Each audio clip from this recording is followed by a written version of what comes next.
तो हेलो मेरे यारो, आई एम सुप्रीम के इस अमेजिंग एपिसोड में आप सभी लोगों का स्वागत है। तो जैसा कि आप सभी लोगों ने लास्ट एपिसोड में देखा था, जहां पर लियन था वह उस बुढ़िया को शाबाशी दे रहा था, वाह क्या तुमने एक्शन लिया है।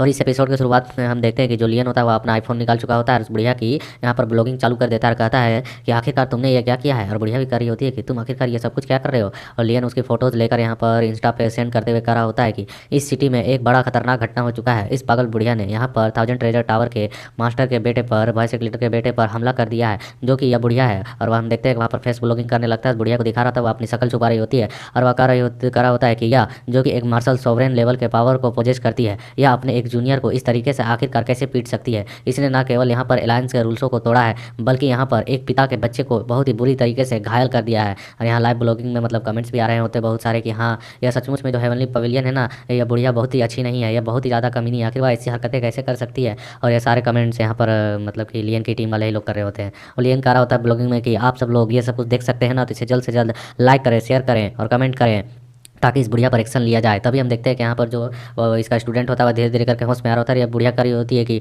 टोंग, क्या तुम यहाँ पर अभी भी ठीक हो? आखिरकार तुम ठीक तो हो ना? तुम्हारे साथ क्या हो गया था अभी? और हम देखते हैं यह जो टोंग होता है वह घूमते हुए और अपने खून पोंछते हुए कह रहा होता है, चीज़ें इतनी जल्दी इस तरीके से घसीटी जाएंगे मुझे उम्मीद नहीं थी, लेकिन मुझे यहाँ पर खेद है कि जो कुछ आपने किया वह ठीक नहीं था। क्योंकि और वह सुनकर वह बुढ़िया हैरान होती है, कहती है कि क्या? और वह बता रहा होता है कि क्योंकि यहाँ पर जो लियन था वो उसे होना चाहिए था युवान के जगह पर, आपको लियन पर हमला करना चाहिए था, ना कि युवान पर। और वह समझा रहा होता है, यहाँ बीच में बहुत से लीडर इनकी बातें सुन रहा होता है। वह कह रहा होता है कि जो युवंग मास्टर युवान थे, उन्होंने यहाँ पर अगर कार्रवाई नहीं की होती बीच में आकर, तो सचमुच में मेरी जो सोल पावर थी यहाँ पर डिस्ट्रॉय हो जाती। उस लियन को मैंने शुरू में तो कम आंक लिया, लेकिन उसने अचानक से एक गुप्त टेक्निक के साथ मुझ पर हमला किया, जिसकी वजह से मैं यहाँ पर बेहोश हो गया। और इस तरह लापरवाही तरीके से आपने यहाँ पर एक और बड़ी सी मुसीबत पैदा कर दी। तो हम देखते हैं यहाँ पर फिर वॉइस लीडर को, जो अब उस बुढ़िया पर गुस्सा करते हुए कह रहा होता है कि तुमने जो यहाँ पर किया है अभी लुओ जूदाने, आखिरकार तुम्हें यहाँ पर 1000 ट्रेजर टावर को एक स्पष्टीकरण देना होगा, तुमने ऐसा क्यों किया, और साथ में मुझे भी इस स्पष्टीकरण की आवश्यकता है। यह सुनकर वह बुढ़िया कहती है कि आखिर मैं तुम्हें क्या स्पष्टीकरण दूं, क्या तुम समझना चाहते हो?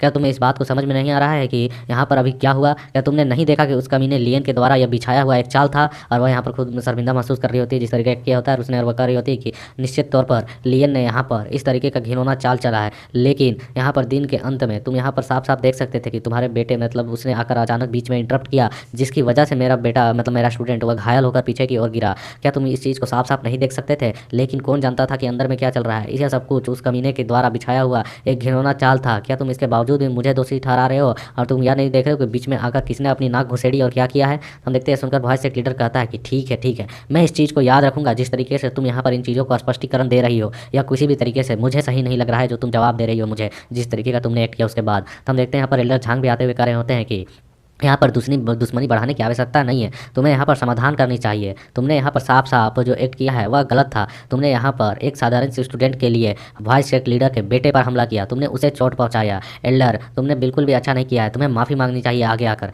हम देखते हैं सुनकर बुढ़िया एटीट्यूड दिखाते हुए कहते हैं, आखिरकार तुम क्या सोचते हो कि इसका बेटा इंसान है और मेरा जो स्टूडेंट है वह एक इंसान नहीं है? आखिरकार मैं यहाँ पर माफ़ी क्यों मांगूँ? तो यह सुनकर वॉइस चेक लीडर जो होता है वह कसकर चिल्लाते हुए कहने लगता है उसके साथ कि अगर तुम यहाँ पर माफ़ी नहीं मांगने वाली हो तो तुम्हें यहाँ पर यह स्पष्टीकरण देना होगा कि तुम्हारे तुम्हारे स्टूडेंट ने इस टावर के यहाँ पर नियमों को भंगित किया। यहाँ पर उसी ने सबसे पहले फाइट को स्टार्ट किया और यहाँ पर इस तरीके से एरोगेंट व्यवहार किया। मेरे बेटे ने तो सिर्फ जाकर वहाँ पर हस्तक्षेप किया और वह ऐसा करेगा भी है क्योंकि यहाँ पर तुम यहाँ पर रूल्सों को तोड़ रही थी। और तो हम देखते हैं सुनकर वह कहती है, क्या रूल्स? आखिरकार तुम खुद को यहाँ पर क्या समझ रहे हो और कौन से रूल्स है? क्या तुम्हारा 1000 ट्रेजर टावर यहाँ पर खुद को मालिक समझने की कोशिश कर रहा है या फिर तुम क्या दिखाने की कोशिश कर रहे हो? कौन से रूल्स? मैं उन्हें नहीं मानती हूँ, मैं उन पर विश्वास नहीं करती हूँ, तुम्हारे द्वारा बनाए गए रूल्स। तो हम देखते हैं सुनकर यहाँ पर ये दोनों जो एल्डर होते हैं 1000 ट्रेजर टावर के काफ़ी हैरान होते हैं। और यहाँ पर यह रेड वालों वाली एल्डर कर होती है कि यहाँ पर झांग ने उस बुढ़िया को समझाने की कोशिश की ताकि मामला शांत किया जाए, उसे खराब ना किया जाए, लेकिन इसके बावजूद भी यहाँ पर स्थिति और भी बिगड़ती जा रही है। तो दूसरा एल्डर रेंज होते हुए करे होते हैं कि यहाँ पर उस झांग ने जानबूझकर उसे समझाया, लेकिन यहाँ पर जो इस तरीके का सिचुएशन बनते जा रहा है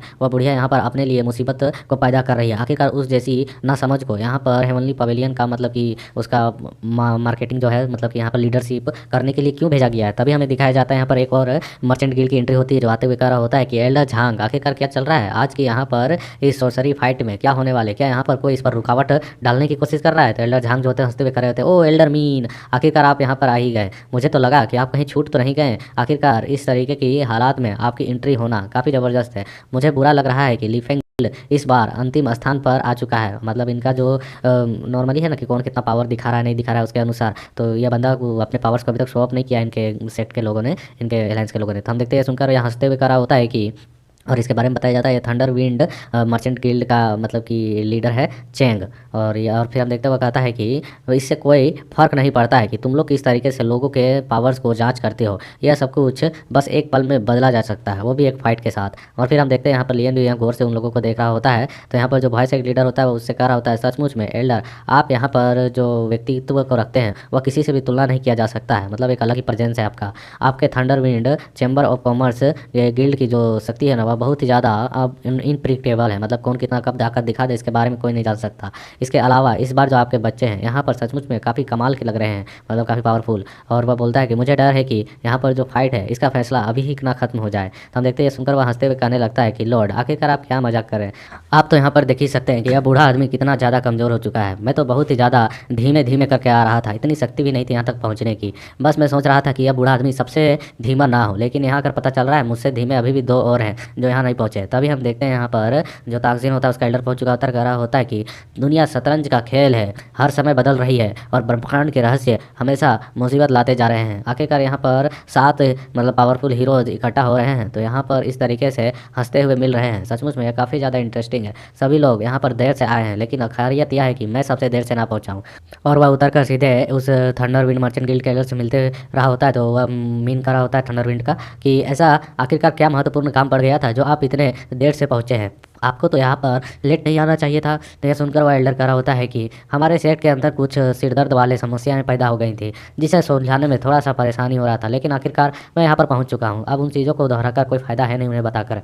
तभी हम लियन को देखते हैं जो उनकी ओर देखते हुए अपने मन में कह रहा होता है कि जो यहाँ एल्डर ईग ने जिस सिरदर्द का बात किया, जरूर ही इनके घर के अंदर का यह मामला होगा, क्योंकि यहाँ पर हर सेक्ट में इस तरीके की स्थिति बनती है। यह जो पर्पल गेट है अभी अभी अपने आंतरिक संघर्षों से गुजर रहा है, बल्कि सिर्फ यही एक सिरदर्द नहीं है, इसके अलावे भी इनके अंदर और भी समस्याएं हैं, क्योंकि भाइयों के बीच में तो बन नहीं रहा है। तभी एक और सेक्ट को हम देखते हैं जो पीछे से एंट्री लेते हुए कह रही होती है कि आखिरकार तुम्हें हमें इस तरीके से मतलब स्लिप करने की क्या आवश्यकता थी। और हम देखते हैं यहाँ पर यह एंट्री ले रहा होता है एक एल्डर, और वह चिल्लाते हुए कह रहा होता है, हम जाहिर तौर पर एक दूसरे के सामने थे, लेकिन तुमने हमें यहाँ पर जानबूझ कर स्लिप करने की कोशिश की और पीछे छोड़ दिया। तो हम देखते हैं सुनकर यहाँ बुढ़ा हंस रहा होता है और इनके बारे में बताया जाता है कि यह मेंटो क्वान गिल्ड के मर्चेंट गिल्ड के मतलब वहाँ के रिप्रेजेंटेटिव है, वहाँ के एल्डर। और इनके पीछे एक लड़के को दिखाया जा रहा होता है जो कि यहाँ पर स्वॉर्ड एंड ब्लेड सेक्ट का अल्केमिस्ट होता है, सोर्सरर, जो यहाँ पर आया हुआ होता है। और हम देखते हैं यहाँ पर जो एल्डर होते हैं पर्पल गेट के हंसते हुए खड़े होते हैं कि आप एक सम्मानित स्थिति है, आपके जैसे स्पेशल बंदे के स्वागत के लिए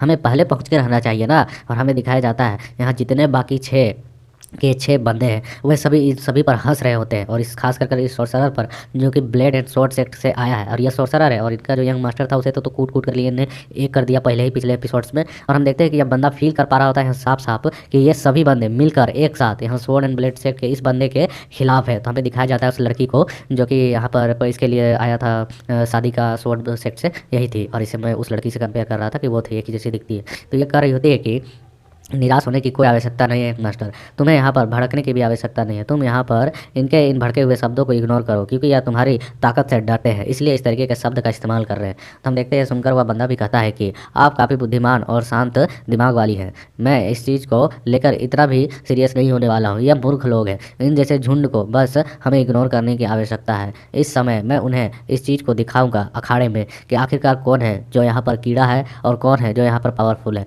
उन्हें क्या लगता है, क्या केवल वे अपने शब्दों से यहाँ पर मेंटो गिल्ड को हरा सकते हैं? उन्हें मैं अपने दृढ़ संकल्प के साथ अपनी आंखों से कड़ी सच्चाई को स्वीकार करने के लिए मजबूत करा दूंगा कि ये लोग कमज़ोर हैं। तो हम देखते हैं यहाँ पर लियन उसके फिंगर करते हुए करा होता है कि आखिरकार कौन ये बेवकूफ़ है यार जो डर रहा है कि लोग जान जाएंगे कि वह कितना बेवकूफ़ है। तो हम देखते हैं यहाँ पर जो तांगसीन होता है वह कह रहा होता है आप उसे वास्तव में यहाँ पर इस तरीके से नहीं कर सकते यंग मास्टर लियन, उसे जाने दो, उसे इग्नोर करो। यह लड़का यहाँ पर मेंटो स्वॉर्ड एंड ब्लेड सेक्ट का एक उत्तराधिकारी है, वह वहाँ का टैलेंटेड चमकता सितारा है। उस जैसे मूर्ख को यहाँ पर जितना सोचना है सोचने दो, जो कहना है कहने दो। और हम देखते हैं बंदा जो होता है उनकी बातों को सुनकर गुस्सा कर रहा होता है और कहता है कि ये कमीने एक साथ आकर मेरा विद्रोह कर रहे हैं। और वहाँ पर आवाज़ आती है कि ये स्वॉर्ड एंड ब्लेड सेक्ट से है यंग मास्टर लियन। और लियन के कानों में एक चीज़ जो मिस्टेक लिखकर होती बता रही होती है कि ये यहाँ पर इस स्थिति की वजह से पहुँचा है। तो लियन कहता है अच्छा, तो यहाँ पर शादी उदी की बात चल रही थी जिसकी वजह से इस तरीके से कंपटीशन में ये भाग लेने के लिए आया है उनकी ओर से। और यहाँ लियन कह रहा होता है अब मुझे समझ में आ रहा है आखिरकार स्वॉर्ड एंड ब्लेड सेक्ट के लोग यहाँ पर सिटी के बाहर मुझे क्यों दिखाई दिए थे। यदि मुझे पहले पता होता कि वह भाग लेने के लिए यहाँ पर इसमें शामिल होने के लिए आया है तो मैं उसे 2-4 झापड़ और मारता और भी बेहोश कर देता। और फिर हम देखते हैं लियन अभी उससे कह रहा होता है तो ब्लेड स्वॉर्ड सेक्ट से यहाँ पर विवाह का ऑफर लेकर आए हुए हो ना। तो हम देखते हैं पर मिस डिंगलिंगर कर रही होती है आप सही कर रहे हैं यंग मास्टर लियन, ऐसा ही मामला है। तो लियन कहता है कि ओह तो फिर तुम्हें बधाई हो मिस, आप तो यहाँ पर मर्चेंट अलायंस से बहुत ही ज़्यादा दूर मतलब फले फूले अच्छे इलाके में जाने वाले हैं। मैंने तो सुना है स्वॉर्ड एंड ब्लेड सेक्ट के पत्नियों के बारे में, जो मैंने वो लोग वाइफ पर आते कम रखेल पर आते ज़्यादा है। मैंने तो सुना है कि वहाँ पर इसे एक नौकर की तरह जस्टिफाई किया जाता है वहाँ के वाइफ्स को, क्योंकि वो लोग उतना इज्जत नहीं करते। तो आपको स्वागत है, आपने तो यहाँ पर एक सर्वेंट को प्राप्त कर लिया है। तो हम देखते हैं सुनकर वह बंदा गुस्सा हो जाता है, गुस्से में अटैक करते हुए कहता है कि मैं तुम्हें इस चीज़ के लिए बिल्कुल भी माफ़ नहीं करूंगा, तुम यहाँ पर मिस सुई की इस तरीके से बिल्कुल भी बेइज्जती नहीं कर सकते हो। और हम देखते हैं उसके स्वॉर्ड अटैक को जो कि सोल से बना होता है, तो लियन बस उसे फ्लिप करते हुए दूसरी ओर कन्वर्ट कर देता है। और हम देखते हैं वह बंदा जो उनका लीडर होता है मेंटो गिल्ड का, वह कह रहा होता है कि तुम खुद को यहाँ पर अनकंट्रोल मत करो, यहाँ पर उनकी बातों को इग्नोर करो, इसे हम बाद में देख लेंगे। तभी हम देखते हैं यहाँ पर जो वॉइस लीडर होते हुए आते हुए कहते हैं इनफ, जो यहाँ पर स्थिति को खराब करेगा, इस तरीके से विद्रोह करेगा तो उसे यहाँ पर इस मैच से बाहर निकाल दिया जाएगा। यहाँ पर कोई भी लड़ाई नहीं होना चाहिए, कोई हमला नहीं होना चाहिए। और वो अपने पास से फिर एक टावर को निकालता है और कहता है कि सभी लोग, मैं ज़्यादा चर्चा नहीं करूंगा और ना ही समय बर्बाद करूंगा क्योंकि नियम वैसे ही सभी लोगों को पता है। तो यहाँ पर जो यह प्रतियोगिता है वह रसायन की व्यापक क्षमता की परीक्षण करने के लिए है और हमेशा की तरह यहाँ पर जो टॉप पर आएगा वो इस टावर के टॉप लेवल तक पहुँच जाएगा, मतलब कि इस टावर तक पहुँचना होगा तभी टॉप पे आएगा। और वह कहता है सभी गिल्ड के जितने भी मतलब कि मेन रिप्रेजेंटेटिव है वह आए और इस चीज़ को जाँच कर ले, यदि उन्हें कोई भी खराबी दिखती है तो वह यहाँ पर इसका बारे में बता सकते हैं। तो सबसे पहले पर्पल गेट का लीडर चेक करता है और वह भी अपने वहाँ पर कहता है कि कोई गड़बड़ी नहीं है। फिर अगले लीडर के पास जाता है, वो भी वहाँ पर चेक करता है और मतलब टावर्स में अपने अपने सेटअप्स को बिछा रहा होता है, उनको चेक करके यहाँ पर अलग अलग लेवल्स पे अलग अलग मतलब कि मुसीबतें होंगी। तो हम देखते हैं कि वह फिर एक करके सभी लीडर के उस पर करते जा रहे होते हैं, मार्क करते जा रहे होते हैं, चेक करते जा रहे होते हैं और वे कर रहे होते हैं कि हाँ हाँ कोई गड़बड़ी नहीं है, कोई गड़बड़ी नहीं, कोई गड़बड़ी नहीं। लास्ट में डिंगलिंगर के पास पहुँचता है, वो भी उसे चेक कर लेती है और उसमें पता नहीं ये लोग कुछ तो कर रहे हैं उसके साथ, और फिर उसे भेजते हुए कहती है कि ठीक है कोई गड़बड़ी नहीं है। तो यह सुनने के बाद वॉइस लीडर कहता है कि तो ठीक है, जहाँ तक सभी नेताओं ने सभी लीडर्स ने इसकी जांच कर ली है और इसमें कोई गलती नहीं है, इसलिए अब इसे रिलीज मैं करने वाला हूँ। और हमें दिखाया जाता है कि वो आसमान में उस टावर को रिलीज कर देता है। जो वहाँ पर पहुँचकर जो टावर होती है वह धीरे धीरे कर अपने साइज को बड़ी करते जा रही होती है और वह काफ़ी बड़ी हो चुकी होती है, जो कि सिटी के मतलब आधे जगह को घेर रही होती है। इस तरीके की ऊंचाई पर काफ़ी ज़्यादा बड़ी लग रही होती है। और यहाँ पर फिर भाष्य एक लीडर कहता है कि मेरी बात ध्यान से सुनो हर कोई, यह जान लो इस टावर में 9 मंजिल है, प्रत्येक मंजिल एक 9वें स्तर तक आपको पहुंचाने में मदद करेगी और आप सभी को यहाँ पर टॉप से टॉप मतलब टावर तक पहुंचने की कोशिश करनी है। उसी के अनुसार आप सभी को पॉइंट्स भी दिए जाएंगे। यदि कोई व्यक्ति 2 घंटे से अधिक समय लगाता है एक मतलब एक टावर में तो उसे यहाँ पर मान लिया जाएगा कि उसके पास वह क्षमता नहीं है और वह अपनी एनर्जी को ख़त्म कर चुका है, तो इसलिए ज़्यादा कोशिश करने की आवश्यकता नहीं है। 2 घंटा लिमिट टाइम है हर एक फ्लोर में और अगर तुम उसे क्रॉस कर देते हो तो तुम्हें चुपचाप वहाँ से बाहर निकल आना है और जो भी मतलब जिस लेवल पर जहाँ पर पहुँचा होगा उसको उसी लेवल तक पहुँचने के उसी के अनुसार पॉइंट्स दिया जाएगा और फिर रैंकिंग को सुनाया भी जाएगा। और फिर हमें दिखाया जाता है सभी लोग उस टावर में जाकर घुसने लगते हैं और बताया जा रहा होता है टावर ने यहाँ पर एज लिमिट लगा रखी है कि 30 वर्ष से कम उम्र वाले लड़के ही मतलब व्यक्ति ही वहाँ पर घुस सकते हैं और उससे अधिक उम्र वाले नहीं प्रवेश कर सकते हैं उसमें, इसीलिए तो यंग जनरेशन का है। तो फिर हम देखते हैं यहाँ पर वह घुसते वहाँ पर जाने से पहले वह स्वॉर्ड सेक्ट का जो बंदा आया होता है रिफाइनर, वह कह रहा होता है कि वह छोटे लड़के अंदर में मैं तुम्हारा इंतजार कर रहा हूँ, अगर तुम एक असली मर्द हो तो आओ मेरे साथ मतलब मेरे पीछे आओ। तो हम देखते हैं यहाँ पर उसकी बातों को सुनकर तांगसिंग कहता है वह तो पागल कुत्ता है, उस पर ध्यान मत दो। तो हम देखते हैं लियन कहता है हाँ, और हम देखते हैं सभी बंदे अंदर जा रहे होते हैं। तो फिर लियन भी बहुत ही तेजी के साथ वहाँ पर अंदर जाने लगता है और जैसे वह उसके बैरियर को पार करता है तो हमें दिखाया जाता है अंदर में तो एक अलग ही वर्ल्ड बना हुआ होता है और वहाँ पर एक स्टोन पर लिखा भी होता है कि 10 आध्यात्मिक जड़ी बूटियाँ जो कि सेकंड टियर पर मौजूद हैं, मतलब कि सेकंड लेवल की जड़ी बूटियाँ हैं। और लियन वहाँ पर उन्हें ध्यान से देखते हुए कर रहा होता है ये सभी तो जड़ी बूटियाँ हैं और उनके बारे में बता रहा होता है कि यहाँ पर दूसरे स्तर की जड़ी बूटियों को समझना एक मतलब कि परफेक्ट रिफाइनर मतलब कि समझ लो उस्ताद है, उसका मास्टरी है, वही उन चीज़ों को खोज सकता है और उन्हें जमा कर सकता है।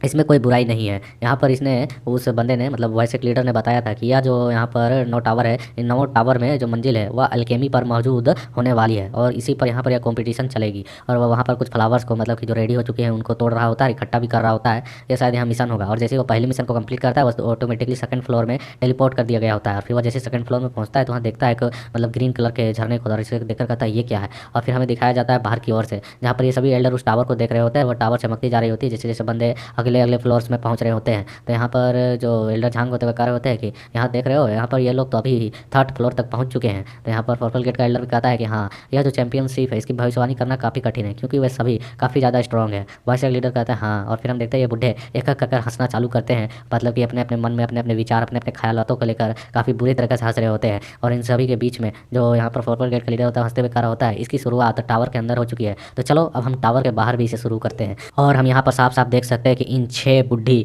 लोमड़ियों के बीच में एक बेचारी छोटी सी बच्ची हमारी फंसी हुई है। और अब यहाँ पर आगे क्या होने वाला है इसके बारे में तो नेक्स्ट चैप्टर पे पता चलेगा, जो मंडे को रिलीज होगा। तो ट्यूसडे टू वेडनेसडे के बीच में आपको एपिसोड मिल जाएगा। So like share comment and दबाकर सपोर्ट करो भाई।